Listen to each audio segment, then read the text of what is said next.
ano ba ang gout? Ang gout is a form of inflammatory arthritis characterized by recurrent attacks of pain, lalo na sa mga joints yan, lalo na sa paa, yung mga joints na yan. Di ba nakikita nyo yung minsan pa nga, karamihan yung bumubukol na yan, swollen, red, tender, di ba?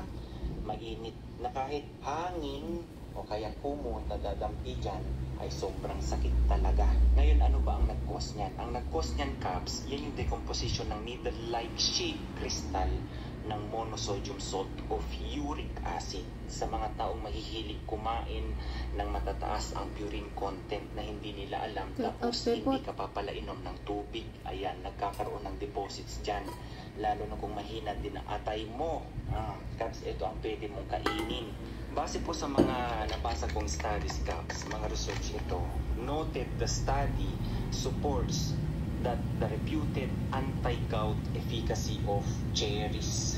As well, yung evidence ng compound na meron dito sa cherries that may inhibit inflammatory pathway. Sa ang cherries sa may pinakamataas na anthocyanins. Sa totoo lang. May ginawang study. Merong 600 na tao na merong gout. Para at least may basihan po tayo. Yung mga tao na nagtitake ng 1/2 cup serving ng fresh na cherries per day, equivalent dyan sa 10 to 12 pieces ng cherry, had a 35%. Okay, isipin nyo yan, Cubs, 35% lower risks of subsequent gout attacks. At dun sa mga tao na mas tinaas nila yung equivalent ng kanilang kinakain per day, for example, yung iba 10 to 12, yung iba 15 to 20, mas nakitaan nila ng increase. Kasi po dito sa kanila tinaas lang nila sa 3 araw base sa kanilang pag-aaral. Alam nyo ba kung gaano kataas ang binaba ng kanilang risks pag-atake ng gout? 50%.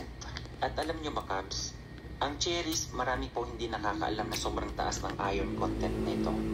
Per 100 grams, it contains 5.9 milligram of iron, which is, ang sabi sa kanilang pag-aaral, 30 times na mas mataas kaysa sa apple at pears. At dagdag ko lang, Cubs, alam nyo ba ang cherries, isa ito sa may pinakamataas na vitamin A content. Ang vitamin A nito, alam nyo, 4 to 5 times higher compared to apple, orange, and even grapes. Kaya nga yung cherries is extremely nutritious according to their studies na tinawag nilang fruit diamond. Kaya, Cubs, kung saan lugar ka man ngayon na may tanim silang mga cherries dyan at mura-mura ang cherries, sulitin mo na. Gamitin mo ang cherries na maayos para dyan sa kalusugan mo. Lalo na kung ikaw malakas ka kumain ng mga pagkain matataas ang purine na nagko-convert yan into uric acid at mahina ang inyong, alam mo yun, kasi kapag mataas ang uric acid ng isang tao, kasi sa totoo lang, mahina ang atay. Kahit tatanong nyo pa sa mga doktor yan. O isa ito na nagpapalakas sa ating mga atay. Sa ating, Cubs, kung sa ibang bansa meron silang cherries, alam nyo ba ang katumbas nito sa atin na may mas mataas pa na nutritional content? Ang tawag kasi sa lugar namin sa Cagayan, lumboy.